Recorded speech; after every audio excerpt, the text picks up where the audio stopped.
até aqui, aonde a ciência conseguiu saber como reage o cérebro no momento que o ser humano está morrendo, os sintomas físicos.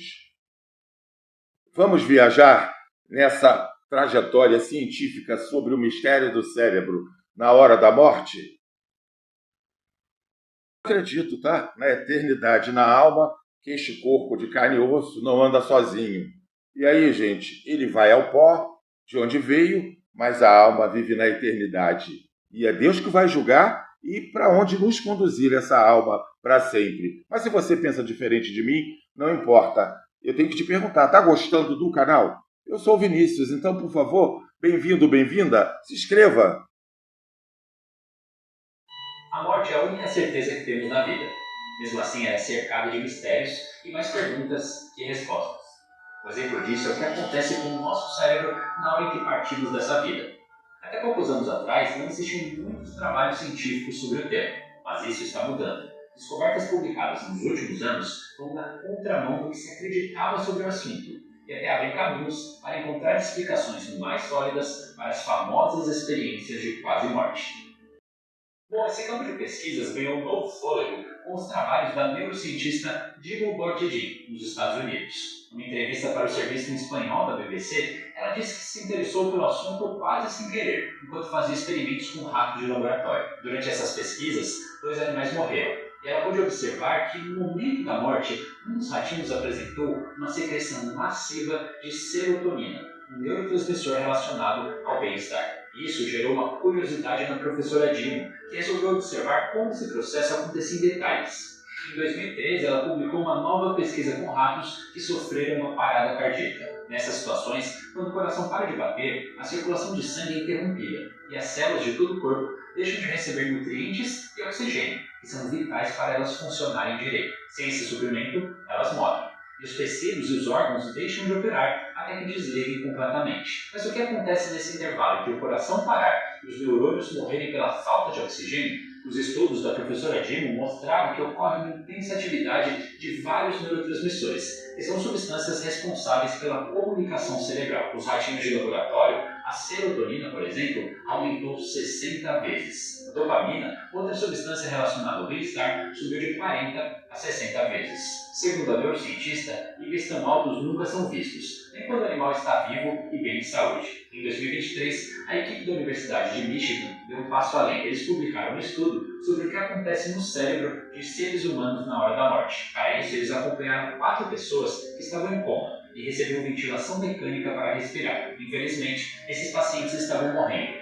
E tanto médicos quanto familiares chegaram à conclusão de que não havia mais nenhum procedimento disponível para salvá-los. Com a permissão da família, os tubos de ventilação mecânica foram retirados desses pacientes. Ah, detalhe importante, todos eles estavam com eletrodos na cabeça para medir a atividade cerebral durante esse processo que culminaria na morte. E o resultado dos exames surpreendeu até os especialistas. Até então, acreditava-se que o cérebro, em hipóxia, ou seja, sem o oxigênio necessário para funcionar, reduziria sua atividade até desligar completamente. Mas o que acontecia na cabeça de 2 dos pacientes em estado terminal foi justamente o contrário. O exame de eletroencefalograma captou uma alta atividade cerebral relacionada às funções cognitivas. Poucos segundos após o desligamento dos respiradores, os cientistas detectaram uma alta atividade de ondas gama, as ondas cerebrais mais rápidas, que são envolvidas no processamento de informações e de memórias. Ao contrário dos ratos, em que a atividade cerebral foi generalizada, nos seres humanos algumas partes específicas da cabeça mostraram uma atividade mais elevada. Uma das áreas que ficou mais ativa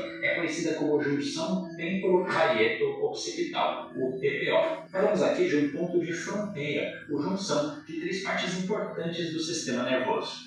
Segundo a professora Dimo, essa estrutura é responsável pela percepção dos sentidos. Está associada à consciência, aos sonhos e às alucinações visuais. Alguns trabalhos também vinculam essa região à empatia, ou à capacidade de se colocar no lugar do outro. Outra região que se destacou nos estudos foi a chamada área de Wernicke. Ela fica perto dos nossos ouvidos e parece ter importância em quesitos como linguagem, fala, audição e memória.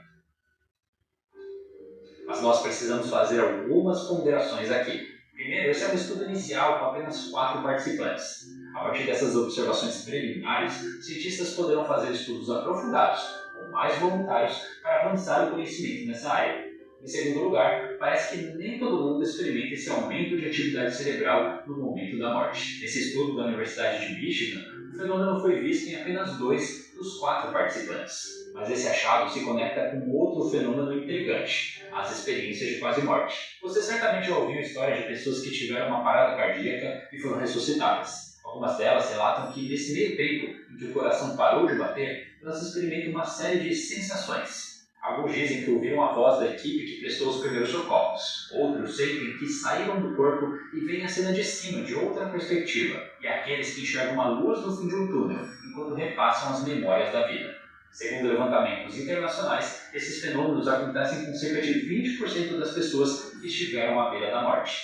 Mas será que aquele cérebro hiperativo que foi detectado nos estudos da Universidade de Michigan poderia explicar isso? A professora Dimo acredita que sim. A neurocientista defende que essas experiências extracorpóreas se passam, na verdade, dentro da cabeça das pessoas. Ela destaca o que aconteceu no cérebro daqueles 2 pacientes da pesquisa. Eles, regiões relacionadas à visão e à memória, ficaram muito ativadas, o que poderia teoricamente explicar uma vivência visual e sensorial parecida à experiência de quase morte. É claro que não é possível confirmar com 100% de certeza se esses 2 indivíduos tiveram de fato essa experiência, já que infelizmente eles morreram antes que pudessem relatar o que sentiram nesses momentos finais.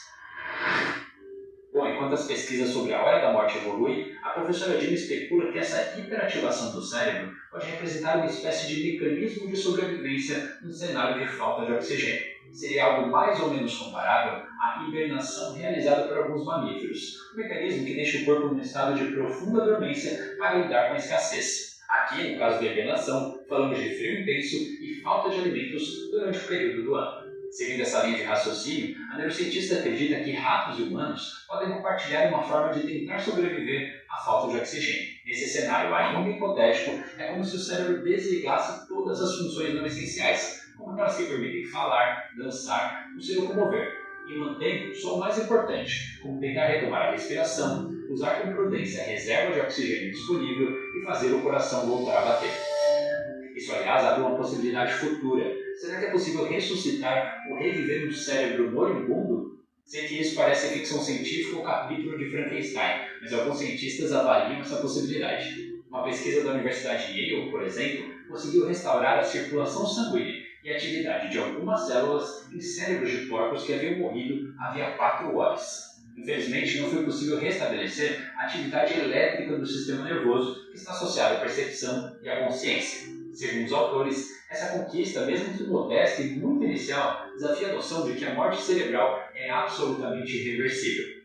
Bom, com isso eu fico por aqui, espero que você tenha curtido esse vídeo. O comportamento do cérebro durante o processo de morte ainda é um mistério para a ciência, já que os estudos são iniciais. E aí, deixe o seu comentário gentil